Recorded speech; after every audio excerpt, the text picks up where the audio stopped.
Welcome. This is a special announcement that this will be a special mathematics course for JKPSI.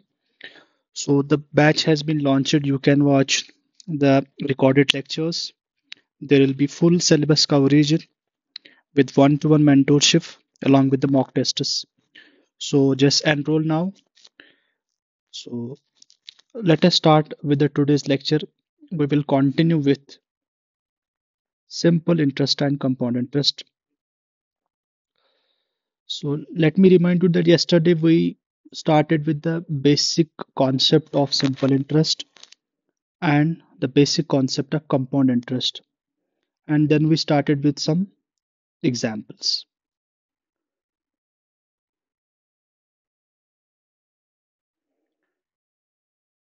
So इस lecture को देखने से पहले आपको पहले इससे पहला पार्ट ए देखना पड़ेगा इस लेक्चर में।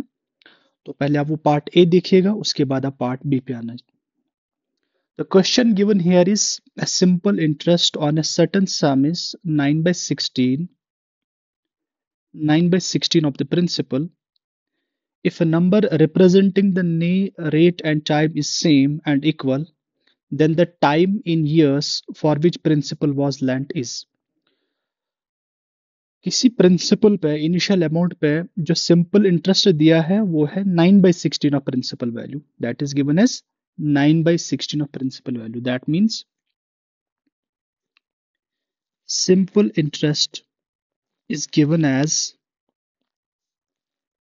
9/16 of principal. Of means multiply. So simple interest is given as 9/16 of principal value. आगे क्या दिया है क्वेश्चन में? इफ नंबर, कोई नंबर है, कोई न्यूमेरिकल वैल्यू है, representing the rate and time is same and equal. That means इस क्वेश्चन में रेट और टाइम बराबर दिया है. Rate is generally given in percentage and time is generally given in months or years. But here time in this question is given in years. That means a rate of percentage and time in years is same. Let us suppose rate is 5, that will be in percent. Then time will be 5 in years. Let us suppose rate is given as 10, that is 10%. Then time here will be 10 years. तो question को ऐसे frame किया गया है कि बताया गया है कि रेट और टाइम दोनों बराबर है यदि आप टाइम को ईयर्स में ले लोगे. तो बताना है कि for which principle amount was lent, यानी कि प्रिंसिपल वैल्यू हमने निकालनी है. प्रिंसिपल वैल्यू हमने निकालनी है. चूंकि यहाँ कोई कंपाउंडिंग का कोई कॉन्सेप्ट नहीं दिखा हुआ इस क्वेश्चन में, इसलिए ये क्वेश्चन जो है this is on simple interest. This is on simple interest. Simple interest क्या होता है हमारे पास? सिंपल इंटरेस्ट जैसे हमने कल भी बताया लास्ट लेक्चर में, this is principal into rate into time by 100. Principal into rate into time by 100. But this simple interest is given as 9/16 of what? Principal value. 9/16 of principal value. Therefore, we can replace this simple interest by 9/16 of principal value. This is equal to the formula principal into rate into time by 100. Here, this P and P will go in cancellation. So by doing the cross multiplication, this will be 900 by 16 will be equal to R into T. This further can be written as R into T will be equal to 900 by 16. Now, since rate and time are same, rate and time are same, rate और time question में same दिया है, लेकिन बताना क्या आगे, time की value बतानी कि कितने साल के लिए अमाउंट को लेंट किया गया था. इसलिए हम रेट को टाइम से ही रिप्लेस करेंगे. तो यहाँ रेट के बदले भी टाइम हम लेकर आएंगे. Time into time is equal to 900 by 16. Time into time is nothing but time square. This is 900 by 16. Simply time will be what? Square root of 900 by 16, or we can write in this way, this is 30 by 4 because 900 is the perfect square of 30 और 16 4 का है, तो 30 by 4 का whole square. Square square cancel, time will be 30 by 4. This is nothing but 7.5. So the time for which money was lent and for which simple interest will become 9 by 16 of principal value will be 7.5 and this will be in the years because वो question में दिया है. Okay तो ये simple interest पे question है. आगे बढ़ते हम नेक्स्ट क्वेश्चन पे. What is the sum of money lent? Sum of money lent means we have to find the principal value. जो principal money lent किया गया उसको principal बोलते हैं. At compound interest, that means the problem is on compound interest. Will amount to means वहां amount कितना बनेगा? Amount कितना दिया है? 968. आगे क्या दिया है? In 2 years. In 2 years. 2 साल में यानी कि टाइम स्पान जो दिया है that is 2 years. और rate of interest is 10%. That means rate is given as 10%. तो हमें प्रिंसिपल निकालना है कंपाउंड इंटरेस्ट के हिसाब से. जो अमाउंट लेंट हुआ था कंपाउंड इंटरेस्ट के हिसाब से वो अमाउंट बना है 968 2 साल में, जबकि कंपाउंड इंटरेस्ट के हिसाब से जो रेट लगाया था दैट इज 10%. That is 10%. अच्छा, कल भी बताया था लास्ट लेक्चर में कि इस क्वेश्चन को कैसे अप्रोच करना है. जो भी क्वेश्चन में रेट दिया है उसको फ्रैक्शन में लेकर आना है. 10% is written as 1/10. Then what we have, इसका डिनोमिनेटर लेना है दैट इज 10. ये 10 हमें लेना है और फिर क्वेश्चन में देखना है कि नंबर ऑफ ईयर्स कितने हैं. नंबर ऑफ ईयर्स जो भी है वो इस 10 की पावर में लगाना है. यानी कि 10 ईयर्स कितने हैं, 2 तो पावर में लगाएंगे तो 100 बनेगा. सर ये 100 क्या बनाया आपने? रेट तो 10% है, उसको फ्रैक्शन में कन्वर्ट किया, वहां डिनोमिनेटर 10 बचा आपका. लेकिन क्वेश्चन में देखना है कि कितने साल के लिए कंपाउंडिंग हो रही है, वो 2 साल के लिए है. हमने 10 का स्क्वायर वो लगाया 2 लगाया उसकी पावर में. 3 साल का दिया हो तो 10 पावर 3 लगाते. So we got 100. ये जो 100 हम बनाते हैं इसको हम इस कंपाउंड इंटरेस्ट के प्रॉब्लम में प्रिंसिपल मान के चलते हैं. तो हम प्रिंसिपल कितना मानना है, हम मानेंगे प्रिंसिपल इज 100. लेकिन ये यूनिट की बात होती है, मनी में नहीं होता है, रुपीज में नहीं होता है. This is in unit. So principal is 100 unit. तो आगे इस क्वेश्चन को कैसे अप्रोच करना है. अब हमने कंपाउंड इंटरेस्ट कंप्यूट करना है 2 साल के लिए. तो यहाँ पहला साल आएगा और आगे फिर दूसरा साल आएगा. पहले साल में चाहे सिंपल इंटरेस्ट ले ले या कंपाउंड इंटरेस्ट वो सेम होता है. प्रिंसिपल अगर 100 यूनिट है 10% के रेट के हिसाब से कितना इंटरेस्ट लगेगा. 10% मीन 1/10 से मल्टीपल करके 10 मिलेगा. यानी कि 10 यूनिट क्या होगा, 100 यूनिट अगर आपके पास प्रिंसिपल है 10% रेट के हिसाब से पहले साल में इंटरेस्ट कितना लगेगा, 10 यूनिट का. दूसरे साल में कितना लगेगा, ओरिजिनल अमाउंट 100 पे दूसरे साल में भी 10% के हिसाब से 10 यूनिट लगेगा. लेकिन चूंकि कंपाउंड इंटरेस्ट है इसलिए लास्ट ईयर के जो इस साल के अंदर एक ब्याज लगा होगा फर्स्ट ईयर का, उस ब्याज पे उस इंटरेस्ट पे भी 10% रेट लगा के कितना कंपाउंड इंटरेस्ट मिलेगा, इंटरेस्ट 1 यूनिट होगा. वो क्या है, इस 10 यूनिट को 1/10 यानी कि रेट से मल्टीपल करके 1 यूनिट बनेगा. ओके तो अगर हम देखेंगे इस क्वेश्चन में ये वाला इंटरेस्ट क्या है, this is interest of first year. First year का इंटरेस्ट है ये. और ये वाला क्या है, this is interest for second year. Interest for second year. अगर हम 2 साल में ओवरऑल कंपाउंड इंटरेस्ट की बात करेंगे, ओवरऑल कंपाउंड इंटरेस्ट की बात करेंगे, कंपाउंड इंटरेस्ट कितना हो गया 10 10 प्लस 1 ये 21 यूनिट 21 यूनिट हो गई. कितनी हो गई 21 यूनिट. लेकिन क्वेश्चन में जो हमारे पास इंफॉर्मेशन दी है दैट इज अबाउट अमाउंट. तो हमारे पास अमाउंट क्या होता है, प्रिंसिपल प्लस इंटरेस्ट. ये फिर सिंपल इंटरेस्ट हो या कंपाउंड इंटरेस्ट हो लेकिन इंटरेस्ट है. तो हम यहाँ लिखेंगे amount is equal to principal plus interest. लेकिन अगर हम देखेंगे प्रिंसिपल कितना लिया है हमने 100 यूनिट लिया है, इंटरेस्ट कितना आया 21 यूनिट. तो मतलब जो अमाउंट है इस प्रॉब्लम में दैट्स 121 यूनिट. कितना है 121 यूनिट. ओके लेकिन 121 यूनिट जो है वो रुपीस में कितना दिया है 968. यानी कि 121 unit is equal to 968 rupees. तो यहां से हम एक यूनिट की वैल्यू कितना निकालेंगे 121 डिवाइड हो जाएगा 968 डिवाइड बाई 121 रुपीस. तो हमने क्या करना है 968 को हमने 121 से डिवाइड करना है. तो 9 से सीधा मल्टीपल हो जाएगा. अगर आप देखोगे 9 से सीधा मल्टीपल होगा या 8 से, जो भी आपको करना है। यहां से पता लग रहा है हमें कि 1 को जब हम 8 से मल्टीपल करेंगे तो ये 8 टाइम्स हो जाएगा, यानी कि 8 times 1 to 1 will be equal to 968। तो सिंपलीफाई हो गई कैलकुलेशन, दिस 1 टू 1 को जब आप 8 से मल्टीपल करोगे तो आपको 968 मिलेगा। Therefore 1 unit is equal to 8 rupees. 1 unit is equal to, इस प्रॉब्लम में एक यूनिट की वैल्यू आ गई 8 रुपीज। लेकिन क्वेश्चन में पूछा क्या गया, सम लेंट कितना किया था। हम बताएंगे लेंट जो किया था, यानी कि प्रिंसिपल निकालना है, वो तो 100 यूनिट है, that is 100 unit. So principal will be 100 into 1 unit. So principal will be 100 into 1 unit के बदले 8 रुपीज आ गए, that is 800. So answer will be 800 in rupees. तो लेकिन अगर हम फॉर्मूला यूज करेंगे, अगर हम फॉर्मूला यूज करें, if we use the formula, then what will happen? If we use the formula, तब हमारा कैलकुलेशन कॉम्प्लेक्स हो जाएगा।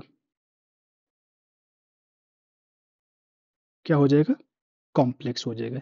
तो इस तरीके में जब आप रेट निकालोगे क्वेश्चन में, उसको फ्रैक्शन में कन्वर्ट करोगे, फ्रैक्शन में कन्वर्शन के बाद जब आप ये वाला पूरा प्रोसीजर यूज करोगे तो हमें कोई भी दिक्कत नहीं आएगी कैलकुलेशन में।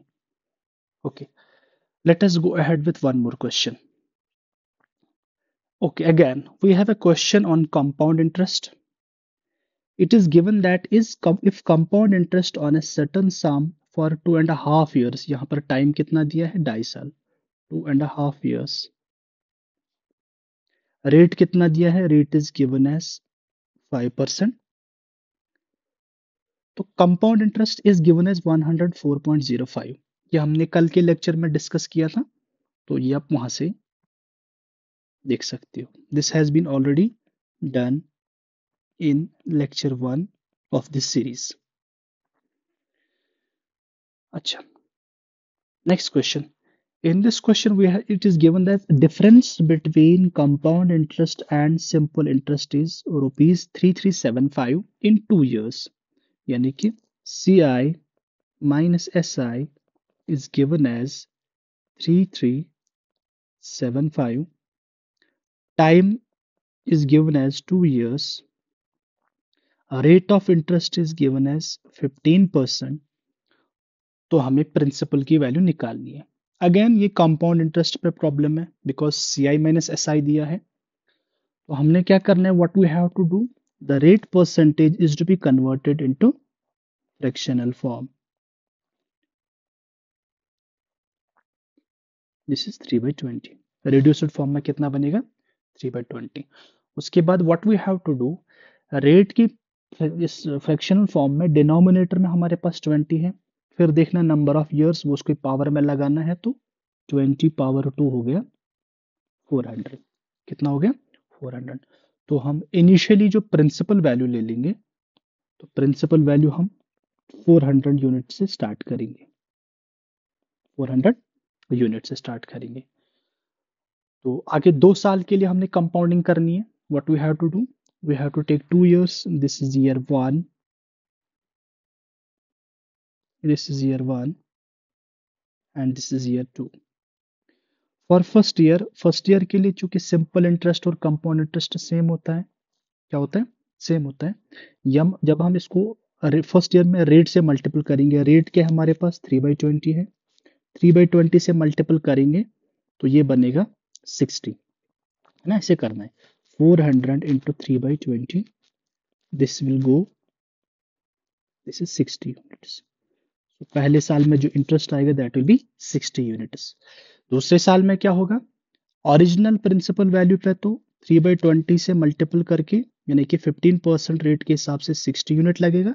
लेकिन जो एक साल में ब्याज चढ़ा था, उस ब्याज पे ब्याज लगाने को कंपाउंड इंटरेस्ट बोलते हैं। तो 60 को जब हम रेट से मल्टीपल करेंगे तो 9 आ जाएगा, 9 units. Again this is interest for first year. Simple interest बोलो या कंपाउंड इंटरेस्ट बोलो, पहले साल में एक ही बात होती है। सेकेंड ईयर में जो इंटरेस्ट है वो हो जाएगा 60 यूनिट एंड 9 यूनिट। तो ओवरऑल अगर हम देखेंगे कंपाउंड इंटरेस्ट कितना है, तीनों का सम, यानी कि कंपाउंड इंटरेस्ट कितना है 129 यूनिट, तीनों का सम।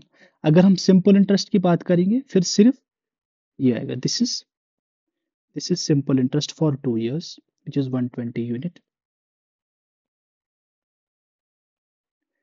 लेकिन जो आपको ग्रीन बॉक्सेस में ओवरऑल सम 129 है, दैट इज कंपाउंड इंटरेस्ट। यही इन्हीं का अंतर, जो डिफरेंस है वो हमेशा आपका ये वाला पोर्शन आता है, ये डिफरेंस होती है सी आई माइनस एस आई। तो सी आई माइनस एस आई आ गया हमारे पास 9 यूनिट, क्योंकि यहां से भी आएगा, इनसे डिफरेंस आएगा। यही 9 यूनिट क्वेश्चन में 3375 रुपीज में दिया है, यानी कि 9 unit is equal to rupees 3375 is equal to 3375. Then you can compute what is 1 unit. 1 unit will be equal to 3375 divided by 9, that is 1 unit is equal to 375 rupees, 375 rupees. तो 1 unit की value आ गई है problem के हिसाब से 375 rupees. लेकिन question में principal बताया गया, प्रिंसिपल तो हमने मान के चला है 400 यूनिट, तो प्रिंसिपल कितना होगा यूनिट के हिसाब से है 400 unit.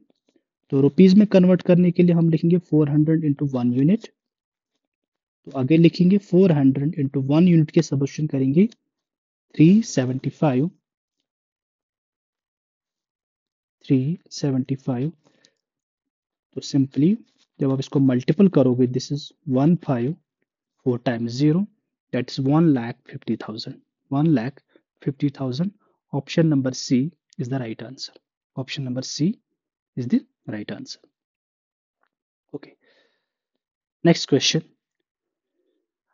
Rate here is given as 20% in this question. Time here given is 9 months. Time here given is 9 months.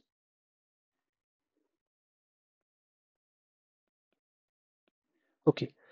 Compound interest here is rupees 6620, and it is also given that difference between C and SI, यानी कि CI minus SI कितना दिया है, is given as 183, this is in rupees 183। But question में ये भी दिया है इंटरेस्ट इज कंपाउंडेड क्वार्टरली, यानी कि जो कंपाउंडिंग हो रही है इंटरेस्ट की, यहाँ साल के हिसाब से नहीं होती। अगर क्वेश्चन में ये चीज साइलेंट तो हम साल के हिसाब से मानते हैं, जो भी इंटरेस्ट लग रही है वो साल के हिसाब से लगती है, unless otherwise stated in the question. कभी हाफ ईयरली होगा, हाफ ईयरली मीन्स 6 मंथ्स को हमने एक साल मानना है, लेकिन यहाँ क्वार्टरली बोल रहा है, क्वार्टरली मीन साल के 4 भागे कर ले। तो क्वार्टरली का मतलब है जो इंटरेस्ट लगेगा वो 3 मंथ्स का, 3 मंथ्स पे लगेगा, 3 मंथ्स को एक साल मान के चलना है। तो चूंकि क्वार्टरली लिखा है, तो अगर कुछ नहीं लिखा होता तो हम मानते चलते एनुअली। तो एनुअली में क्या होता है 1 year is equal to 12 months. अगर हाफ ईयरली लिखा होता तो हम क्या करते हैं, एक साल में 12 महीने होते हैं, लेकिन अगर हाफ ईयरली लिखा है तो 6 मंथ्स का एक आएगा। तो ये जो 12 मंथ्स है, या हाफ ईयरली मतलब 6 मंथ्स के लिए, 6 मंथ्स के हिसाब से इंटरेस्ट लगेगी।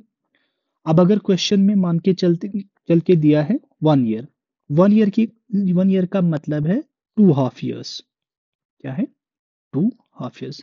लेकिन इस वाले क्वेश्चन में लिखा है interest is compounded quarterly. Quarterly का मतलब है साल के 4 भागे करने, मतलब 3 3 महीने, यानी कि 3 मंथ्स के बाद इंटरेस्ट चढ़ता है, जो भी रेट दिया हो, जिस हिसाब से भी दिया हो। तो अगर ऐसी सिचुएशन अराइज हो जाए क्वेश्चन में, तो क्या करना चाहिए, तो क्या करना चाहिए, क्योंकि क्वेश्चन में ऑलरेडी जो टाइम दिया है वो 9 मंथ्स का दिया है। ये जो टाइम दिया है this is equal to 9 months. ये जो 9 मंथ है ये तो 3 क्वार्टर हो गए, यानी कि 9 month is equal to 3 quarters, क्या है 3 क्वार्टर्स। तो मतलब एक क्वार्टर यहाँ साल माना जाएगा, एक क्वार्टर यहाँ साल माना जाएगा। कितना माना जाएगा, एक साल माना जाएगा। सेम क्वेश्चन में अगर यहां लिखा होता साइलेंट होता या क्वार्टरली नहीं लिखा, तो फिर हमने इस टाइम को एक साल में कन्वर्ट करना था, यानी कि जो 9 महीने हैं इसको हमने, सॉरी पेंसिल थोड़ा चार्ज नहीं है। अच्छा, तब तक मैं इसे वर्बली आपको समझाने की कोशिश करूंगा। जनरली जो इंटरेस्ट होती है वो एक साल के हिसाब से लगती है, एक साल में 12 महीने होते हैं। अब अगर हाफ ईयरली का कॉन्सेप्ट दिया है तो जो गिवन ईयर्स है, जो गिवन मंथ्स है, उनको हाफ ईयरली में कन्वर्ट करना है। इसमें करना है हाफ ईयरली को एक साल मान के चलना पड़ेगा, क्योंकि जो इंटरेस्ट लगेगी वो 6 महीने के बाद दोबारा से लगेगी। अच्छा, 9 मंथ अगर है तो फिर मान ली यहाँ क्वार्टरली नहीं लिखा होता तो हम यहाँ 9 मंथ को साल के हिसाब से देख लेते तो 9/12 करते। ठीक है, तो टाइम आपका इतने साल बन जाते, इतने साल बन जाते। लेकिन अब इस क्वेश्चन में क्या है, इस क्वेश्चन में क्वार्टरली के हिसाब से देखना, हमने क्वार्टरली के हिसाब से देखना है। जब क्वार्टरली बताया, जो हमारे पास टाइम है हमने देखना उसमें कितने क्वार्टर्स है। 9 मंथ में तो 3-3 मंथ जोड़ जोड़ के कितने होगा, क्योंकि एक क्वार्टर होता है 3 महीने का। देयरफॉर जो 9 मंथ से इसमें कितने क्वार्टर्स है, 3 क्वार्टर्स है। कितने हैं, 3 क्वार्टर्स है, यानी कि 3 साल वाला प्रोसीजर अप्लाई करना है। तो एज यूजुअल हमने क्या देखना है, रेट है 20%, रेट है 20%, जिसको आप 1/5 लिखोगे फ्रैक्शनल फॉर्म में। इस 5 में अब हमने प्रिंसिपल निकालने के लिए क्या पावर में लगानी है, वो जो हमने निकाला यहाँ 3 लगा निकालना है। ठीक है, तो 5 पावर 3 कितना होता है, 5 पावर 3 होता है 125, यानी कि जो हम प्रिंसिपल मान के चलेंगे दैट विल बी 125। अब इसमें 3 साल के लिए कंपाउंडिंग करनी है, तो पहले साल के लिए रेट से मल्टीपल करेंगे 1/5 से, तो वो 25 आ जाएगा। दूसरे साल में ओरिजिनल अमाउंट पे एज यूजुअल 1/5 यानी कि 20% रेट के हिसाब से 25 होगा, और ऑलरेडी पहले वाले साल के ब्याज पे 20% के हिसाब से वो 5 यूनिट आ जाएंगे। अच्छा, थर्ड ईयर भी तो करना है बिकॉज 3 क्वार्टर्स आ गए इसमें, तो ओरिजिनली 1/5 के हिसाब से 25। अब क्या देखना है, पहले साल वाले इंटरेस्ट पे 5 यूनिट लगेगा, दूसरे साल वाले के इंटरेस्ट पे आगे कंपाउंडिंग के हिसाब से 5 लगेगा, और दूसरे साल वाले जो 5 है उस पे अगर आप देखोगे 20% यानी कि 1 हिसाब से 1 यूनिट लगेगा। तो ध्यान से देखना है, ये हमारा आ गया फर्स्ट ईयर का इंटरेस्ट, ये आ गया सेकेंड ईयर का इंटरेस्ट, ये आ गया हमारे पास थर्ड ईयर का इंटरेस्ट। लेकिन ये जो 25 ये साधारण है, यानी कि ये सिंपल इंटरेस्ट है। तो सिंपल इंटरेस्ट कितनी है इसमें, 75 यूनिट। लेकिन अगर आप टोटल एड अप करोगे तो कंपाउंड इंटरेस्ट कितने बनेंगे, 75, और ये जो 5 कितने हो गए,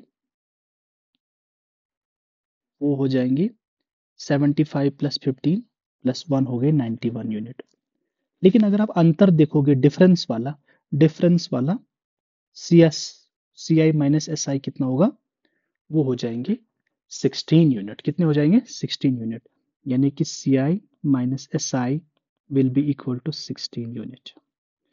वो तो हमें दिया है क्वेश्चन में, क्या दिया है क्वेश्चन में, दिया है या दो चीजें दी है। कंपाउंड इंटरेस्ट यहाँ पर हमें 91 यूनिट है, वो भी क्वेश्चन में कितना दिया है, कंपाउंड इंटरेस्ट 6620 रुपीज 6620।